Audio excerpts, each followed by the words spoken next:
Welcome to the Still Rolling podcast. My name is Matthew Montgomery. I am your host. Today I have a banger. I'm super excited. Today is my privilege to welcome Smilin Sam Alvey to the Still Rolling podcast. Most of you know Sam for his memorable battles in the UFC, or he's currently the reigning karate combat heavyweight and light heavyweight champion. But championships and highlight reel knockouts, Sam embodies the true spirit of martial arts. He's got a spirit grounded deeply in resilience, humility, and his family. Sam's journey into Brazilian Jiu Jitsu reflects his commitment to personal growth and lifelong learning. Earlier this year, he earned his black belt in Brazilian Jiu Jitsu after years of dedicated practice, and he credits Jiu Jitsu not only for sharpening his technical skills as a fighter, but also helping shape him as a compassionate and patient person off the mats.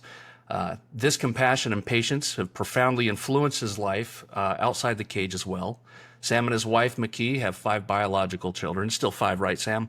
Yeah, 5 biological, 1 adopted. And have also opened their hearts and home through fostering, eventually adopting their foster daughter after an emotional journey through the foster to adoption process. Sam often shares candidly about these experiences on social media, especially on TikTok, offering honest insights into the complexities, challenges, and the joy that come with foster care and adoption. Through these personal stories, he's helped raise awareness, encouraged others, and shown that the greatest battles often take place outside of the spotlight. Whether it's mentoring young martial artists, advocating passionately for foster care, or simply setting an example for what it means to roll with life's punches, Sam continues to inspire through authenticity and unwavering positivity. Please join me in welcoming a champion fighter, dedicated father, and advocate for family and community, Smilin Sam Alvey. Hey, well, thank you for that. Well, that was quite the introduction. I love that. Well, good. I want to do this in a way that maybe someday you'll come back. No, count me in. Just to hear you say all that again, I'd be back. Good to go. So we'll start at the beginning, Sam. You grew up playing the trumpet in Wisconsin and even worked as a nanny before you made the leap to Team Quest. When did you first start training, and what moment do you believe that you had something special enough to pursue it full time? Yeah, so my first fight was in, I want to say 2007. I didn't start training until close to 2009. It was just, I had a good time with it, and apparently I hit pretty hard. I ended up turning pro in there, still hadn't trained, still never heard of the UFC, just was making $200 here and there, and it was a fantastic way to be. And eventually, that is why I stopped playing the trumpet, is the trumpet never paid me. I was very good at the trumpet. I was like, I think I should have been paid, but nobody paid me. But fighting, I was making $200 a pop, so I'm doing this now. And I just started doing it. I had opportunities. I started making a little more money. I mean, never a lot, but more and more and more. And my wife, fiance at the time, said, "Listen, you need to go somewhere where you're not the big fish anymore." Because I kind of walked through Wisconsin. I beat everyone up. I think I was 12-1 before I made the move to California. Then made the move to California, and that's where I met Dan Henderson and his team, and I learned how little a fish I was in an even smaller pond back there. And it was just eye opening how I thought I was good, and I wasn't. I was not ready for that next level, and Henderson opened my eyes to it. Yeah, going from one level to the next is always a jump. What did your family think when you said, "Hey, I'm moving to California to fight"? They were fine with it. They saw I was winning. They saw that there was a way I could make a living doing it. I graduated college already, and I paid for that for the next 12 years or however long it took me to pay it off. They were fine with it. I mean, honestly, in high school, my goal was to move to California and become a stuntman. That terrified my parents. So they were thrilled when my when my next plan was move to California and become a cage fighter. Okay, so you've fought. You ended up fighting in UFC, Bellator, MFC. Now you're Karate Combat. Looking back, is there like one fight or one moment that stands out to you as a turning point in your career? Uh, my first win in the UFC against Dylan Andrews, that was kind of a moment that, oh, I belong here. That was the opportunity I had, and I took it. And that was the fight that said, okay, I am one of the best in the world. I've made that leap to be the next step. Now I've just got to keep growing. But Okay. that was the fight where it all kind of, I got my first big paycheck in my career. And at the Yeah. time, I was like 24 and 4 or something close to it. So I had a lot of fights and made no money. And there I finally had money. I could take my wife out. I could buy a car. I could do some stuff. And I was pretty tickled with myself after that one. That's awesome. I was sure you were going to say when you were replacing beer with water in the bottles on the Ultimate Fighter. I had to trick them. Yeah, I don't think it worked, but I tried. it's been entertaining going back and revisiting those old episodes. That was there were some characters on that show. I mean, obviously everybody knows about Let Me Bang, but Let me yeah, bang, bro. Hey, there my was season wasn't that great, but I had the biggest part of any season that has ever been. yeah, it was nuts, and you had that. You had the mattress in the pool. You had the biting incident. Not you, but Yeah. the I can't remember his name, but um, James Chaney. okay, there you go. So now you've made a career off of stepping up on short notice. What makes you willing to take that kind of risk so often, and how do you think it helped shape your career? A lot Yeah, of it was the people, rise and fall of my career. I just said yes to fights. I said, all right, I'll say yes. And I always have. It's the way people knew me. I hold the record for most fights in a year with, I think there's 3 people I share it with. I think it's Cowboy Cerrone, Angela Hill, and tall black guy that talks a lot. I like him quite a bit. Anyways, I believe it's me and 3 other guys. We have 6 fights in a year with UFC, and just I accept fights. That has been always the case. That was the rise. The fall was my last 8 in the UFC. I had the longest winless streak in UFC history. I say winless. It wasn't losses because I had a draw in there. But it was last minute, uh, last minute, last minute. I fought Brandon Allen on 3 days' notice up a weight class because that's what was offered. I said, okay, let's do it. And so I made some mistakes in there, but it's at the end of the day, they don't make fighters like me anymore. They don't make fighters that will say yes like that anymore. And I will, for the good or the bad, I will forever be remembered as that guy that I'm not saying no. well, you're remembered for that, but obviously you've earned the nickname Smilin Sam Alvey. I remember I have this thing when I'm watching UFC or other events. If I don't know the fighter very well, I will make absolute judgments when I watch their walkouts, and a lot of times I will assume that the guy that's smiling and carrying on his way to the octagon is likely going to lose because it's just been a stupid thing. It's like any other superstition, except for you. Your smile when you come out, it always has seemed genuine because you're absolutely having a blast being there. Oh Um, man, I'm getting paid to do something. I'm getting paid a lot to do something I do for free and have done for free many times. I am befuddled that people want to see this, that they're paying to watch me, and I'm just feel blessed with the opportunity. How anybody is not smiling as big as me walking to that cage is I don't get it. I don't know. I don't know why you have to get yourself in such a serious mindset to go and fight. Fighting's fun. Fighting's a blast. That's like training is the hard part. The actual fight, that's easy. That's anyone could do that. I can identify with that. In the Marine Corps, there were a lot of things where shooting guns and blowing things up. It was like, man, we get paid to do this. I'm like, this is great. Never mind, I haven't showered in a week, but that's another story. Hey, I Um, have the same problems. so this is a jujitsu podcast. It's primarily. So you were recently promoted to black belt in Brazilian Jiu Jitsu. How Yeah, it does took me about 19 years to get there, but I got there. Hey, you know what? If you keep training, the belt will eventually turn black. Um, how does that accomplishment compare with other milestones that you've had in your combat sports career? You know, it might disappoint you because you're a jiu-jitsu podcast, but the black belt was never that important to me. Okay. I knew I could roll with anyone. I knew I could go and compete with the best. Now, Gordon Ryan will have his way with me. As good as I am, you get to that. There's like good black belts, and there's that elite level, and I'm not that elite level. Maybe someday I'll keep working towards it. But I had other aspirations in my fighting career. So being part of something for so long where I could compete with the best. I just didn't have the belt or the proof of it. It was never that important to me, which is why it took me so long.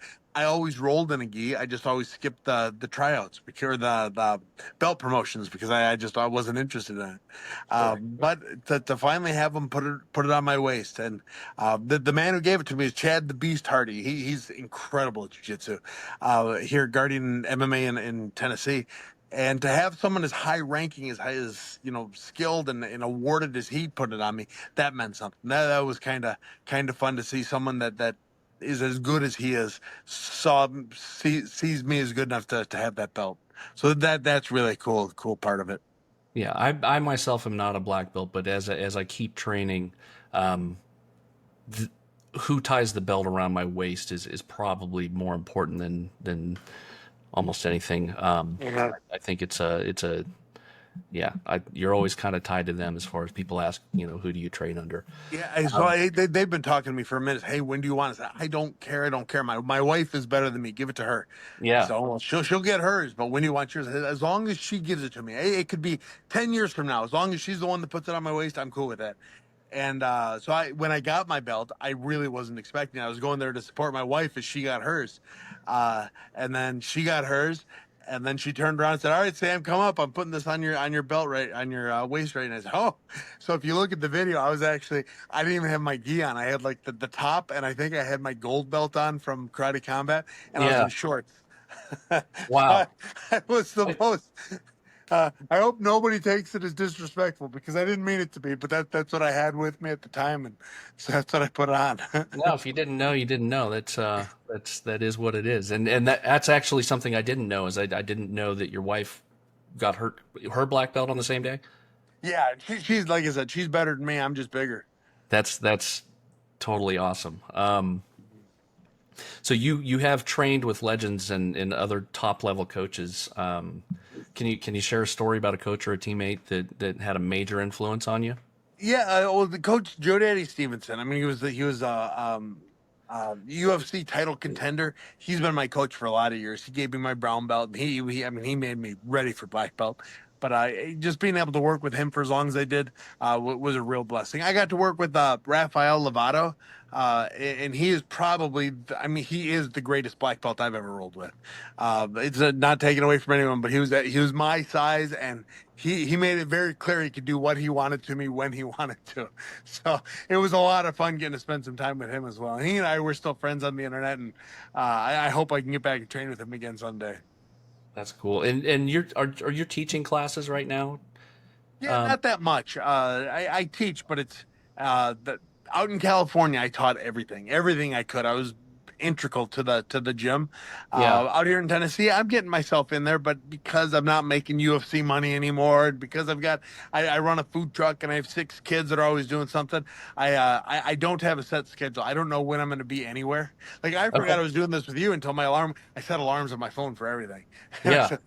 Yeah. It was Like actually the kind of alarm funny. went You're like, off. hey man, Yeah, reach out the day of. I was like, okay. yeah.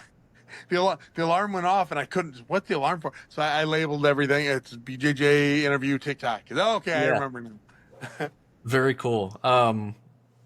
So you have a food truck. What kind of food? So we were until very recently we were a deep dish pizza truck. Okay. Then we were taking we were a food trailer. I was taking my trailer in. We were going to sell it and buy an actual truck because the trailer is nicer than I deserve, and we just weren't using it. It was too big for us. We didn't need it anymore. So we said, we'll downgrade to a truck and it'll be a little easier to get to and from. And on my way to get some stuff repaired, I was rear-ended by a big old truck. Just wiped it out.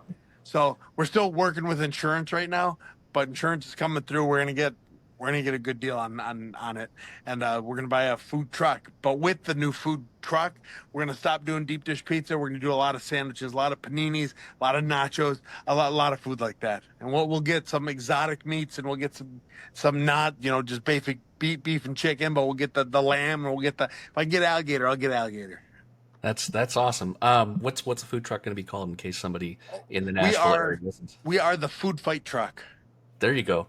Um, So I guess moving to your personal life and off the mats, you and your wife, you guys have you built a big family, including adopting a child. Can you talk about that journey and what it's taught you about love and sacrifice and even yourself?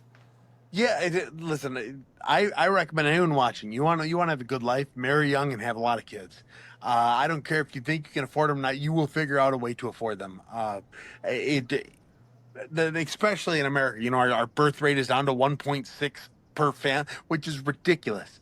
Do you know how? Do you know how attractive the women are here in America? You marry an American woman, make babies with that one. We need more attractive people in this world, and the American women, they are the finest on the planet.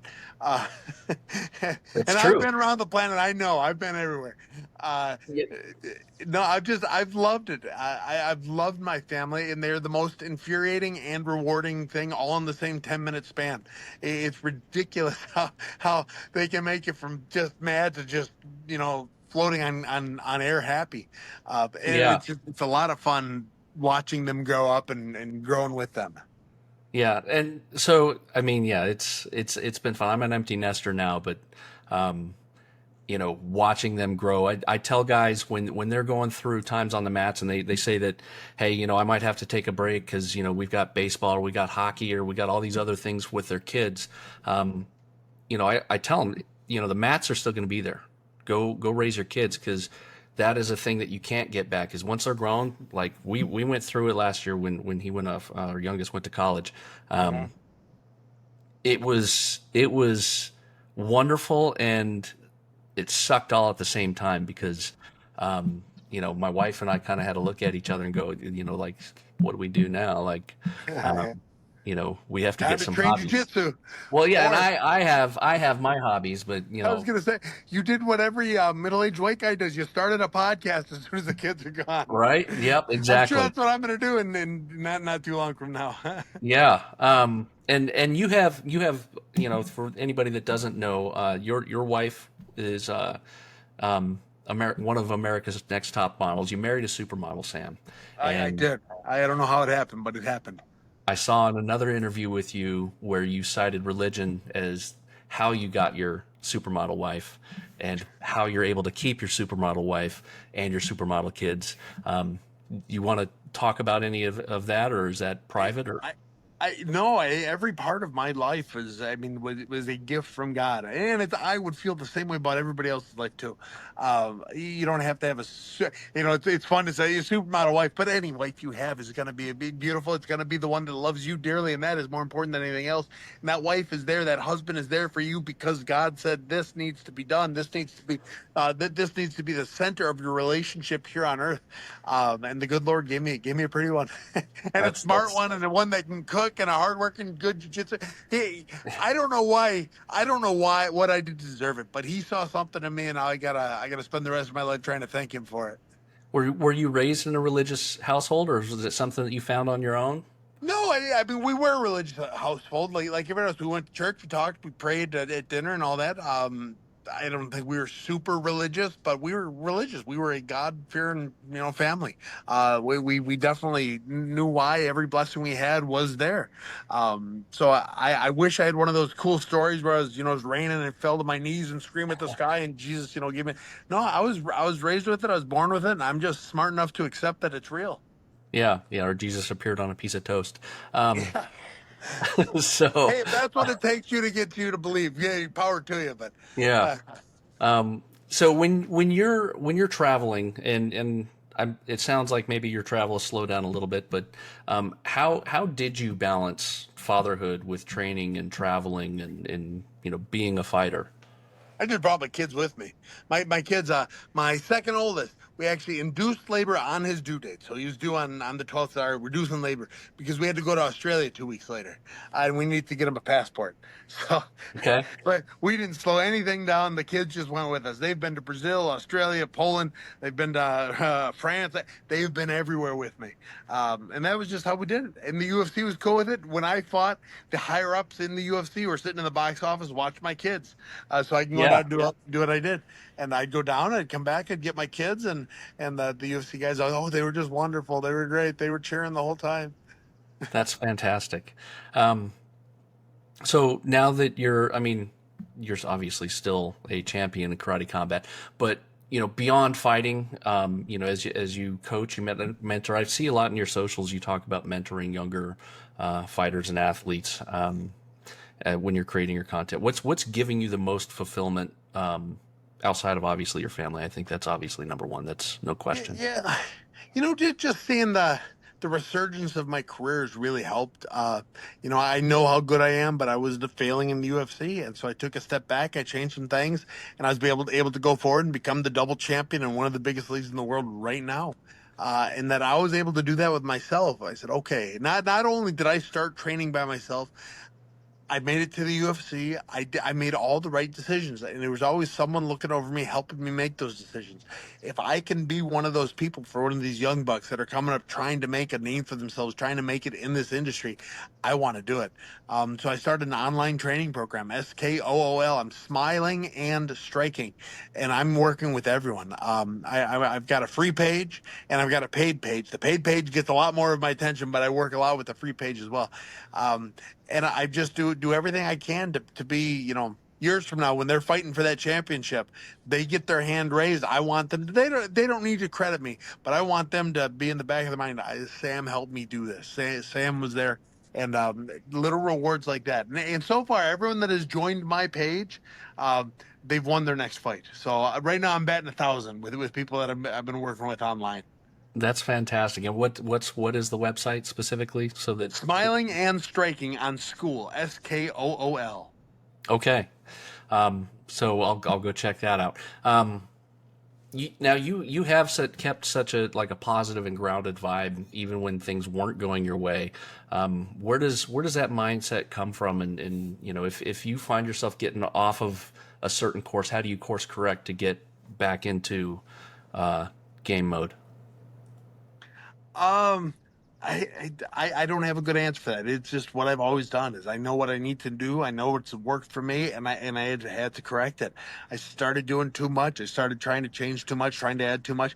I know what kind of fighter I am. I know what I'm good at. I know what I'm bad at. It's time when I made that switch from UFC to karate combat, I said, all right, I'm going to focus on what I am best at. And that's what I've been doing. Then I said, okay, I'm going to focus on what I'm worst at. And that's what I made a big difference. Problem of mine is I've always walked backwards. I've always fought backwards. People figured it out. The pit in karate combat forces me to go forwards, and it's just changed the way I fight a little bit. It's made my timing a little better. It made everyone else's timing a little worse, and that is now my the way I fight is I push forward. I get them to walk backwards, and it's worked really well for me. Obviously, you're carrying multiple belts. And you've had incredible longevity in the fight game. What role has I know that jiu-jitsu is kind of your second love, but or third or fourth. But what role has jiu-jitsu played in keeping you healthy and sharp? And You know, still, the most athletic thing anybody will ever do is wrestling. That's any martial art. Wrestling will make you more athletic than anything else. Problem is, you can't wrestle once you're out of school. The only time you're ever going to really wrestle is high school, and if you go on to college, college. That's where you're wrestling 2 to 4 hours every day. Every day. So once you're an adult, once you're out of school, you can't do it anymore. Jiu-jitsu is the next in line. Jiu-jitsu is the most athletic building thing outside of wrestling that anyone can do. So since I've joined Karate Combat, a purely striking league, I've done more jiu-jitsu than I've done anything else. I'm in the mats every day, all day. It's crazy how I've been able to become a karate champion doing jiu-jitsu more than anything else. I've I'm noticed. more of an athlete now than I was when I was with the UFC. Yeah. Now, as you've aged, have you had to? And you're not 40 yet or anything like that, but a lot of the people that I'm interacting with, we are the gray beard community. We're in our 40s, 50s, some 60s. Was there have you had to adapt your game as you've started to click some years and maybe gain a couple grays in that beard? No, I've just gotten stronger. That's really, really what it is. So I was The old always man scared of strength. getting hurt. I was always scared of getting hurt in the UFC. So I lift, but never that much. Like I didn't want to hurt myself. I'm in karate combat. I don't care if I get hurt. I'm in the gym an hour and a half every morning before my first jiu-jitsu practice. Uh, I go Okay. to the gym and I'm lifting as heavy as I can every day of the week. And I have gotten so much bigger, so much stronger. And it's, I tell everyone, I had a choice. I could either get better at jiu-jitsu or I had to get stronger. And I went the stronger route. And what, I've what are you never walking looked around back. at right now? I'm about 245. Okay, fantastic. I'm right at 245, 6'2". Yeah. Uh, So when I fight, I'll cut down to 205, or my other belt is heavyweight, where I'll just stick at 245. like, what does that even look like? So I'm a hobbyist. I've never had to cut weight. I've always accepted that I was kind of in the ultra heavy weight class. What does that even look like if you're walking around at 245 trying to get down to 205?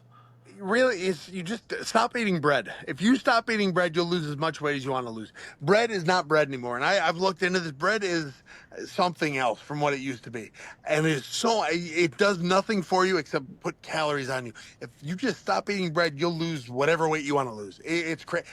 There's only one way to lose weight. It's calories in, calories out. That is it. Bread adds so many calories that don't nourish you, that don't make you feel full, that don't do anything except make you crave more bread. Yeah. That's what bread does. So when it comes time to diet, I just stop eating bread, and I lose whatever weight I want to lose. So same game plan, same training, no bread. Yep.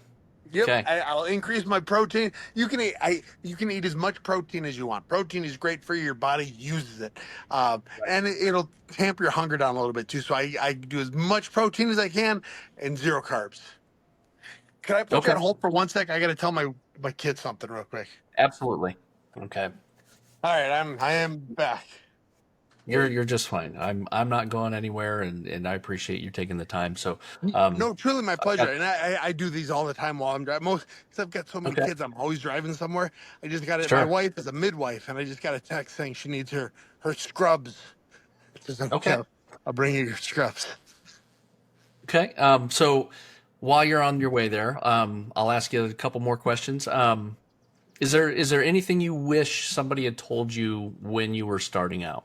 Um, Had I known there was no money in MMA, that might have changed things. Like we all have hopes of we're gonna make it, we're gonna be billionaires, and people are gonna love us, and the sport's huge, and that is not the case.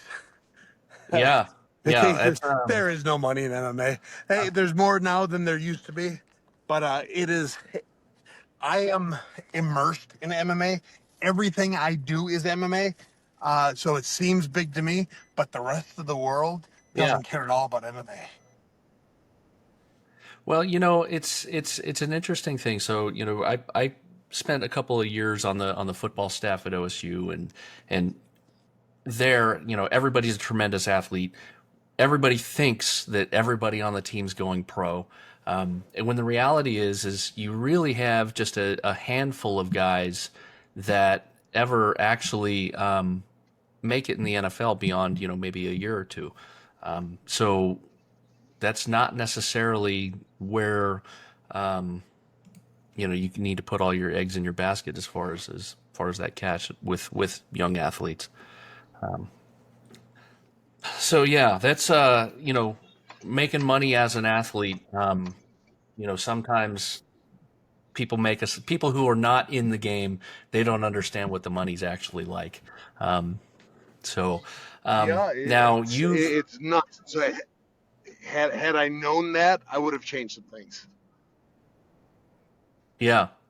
Well, speaking of changing things, you've moved your family to Nashville, where according to everything I'm reading, you've got somewhere in the neighborhood of 60 dogs, cats, horses, goats, chickens. At one point, Well, you I guess had a pet kangaroo and a wallaby.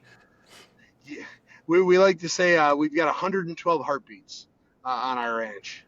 So we're You're at very much the 112. 112 heartbeats. Yeah, I haven't had the wallaby in a long time. That was back when I was in Wisconsin even.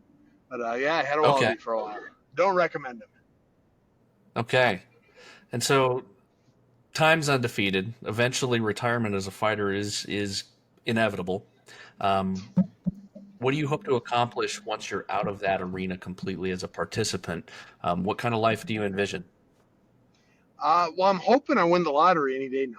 Mr. Beast has got this thing coming up where if I win, I'll get like $10 million. So I'm really putting a lot of money into, or money, lot of effort and thought into the winning that.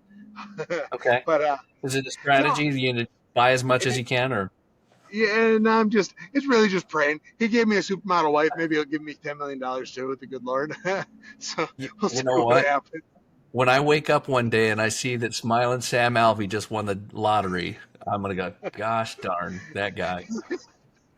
Oh, I will. Yeah, if that's the way it works out, I will be baffled. So, man, Yeah. I am destined for something good. I got to figure out what it is. Uh, um, Well, you are, you've figured out a lot of what you're destined for. You're a good husband and a father and a fighter. It seems like you've got and have had your priorities straight for a long time. And um, I know you're taking your wife some scrubs that she needs for her stuff. Um, so, um, is there anything else you want to talk about or plug or anything to yeah, go over? no, to more seriously answer your question, when I'm completely done fighting, 15, 20 to 20 years from now, I want to be a coach. That is one of the reasons I started my school program right now. Is I want to. I have been blessed with so much that I was a band nerd. I should not have become one of the greatest fighters to have ever lived. And I say that modestly because Yeah. people are like, oh, you weren't the champ. No, but in all reality, I could beat every person that has ever lived. So it's just the fact at this point. I want to help other people achieve their dreams. It wasn't Yeah. necessarily a dream of mine, but it worked out. If I can be that guy that helps guide the next generation of fighters into that realm of excellence, that is what I want to do. I want to help people get there. So, do you see yourself running your own gym someday, or do you think you'll work within another? I, I'm putting all my efforts into the school, the online training. The Okay. problem with, and then I work with the gyms I work with, so Guardian MMA and Militia MMA here in Tennessee. I work with them. I coach a little bit with all them. I don't want my own gym. Maybe that'll change someday, but I I've spent my whole life around fighters, and I know how unreliable we are. Uh, and I don't want to base the rest of my family's future on that. If I Okay. can help people from a distance or bring them in to work with me, or and if they love it, they stay and work with my gym, Guardian MMA, that is what I want to do. And then I've got my food truck as well, and we've got a couple other little things that are going on. And our food truck, we've been a food truck for about 3 years, and we're profitable. We're making money every year, and it's like we're doing pretty well with that. So I'm thrilled with having that business. Well, that's a Um, win. I seriously do appreciate you talking to me. Time is one of those finite things that you can't create more of, and so you being willing to give up some of your own time for a stranger that just kind of randomly reached out, I appreciate it. No, it truly is my pleasure, and I hope your podcast takes off. Well, once it's huge, once you are the next Joe Rogan, please let me back on. You know what? I'll always be happy to have you on, and if I become a Lex Friedman or Joe Rogan or a Jocko, that's wonderful. But if I can help maybe one or two other people get into combat sports, jiu-jitsu, and stay on the mats and keep training, or find some other way to provide some kind of a mentorship, then that's worth doing all this. So, um, but again, Well, Smiling Sam Alvey, thank you. oh, you are very welcome, sir. Thank you for the kind introduction, the great conversation, and I look forward to speaking with you again. All right, sounds great. Thank you, Sam. All right, you too, sir. I should say you're welcome, sir. Thank you.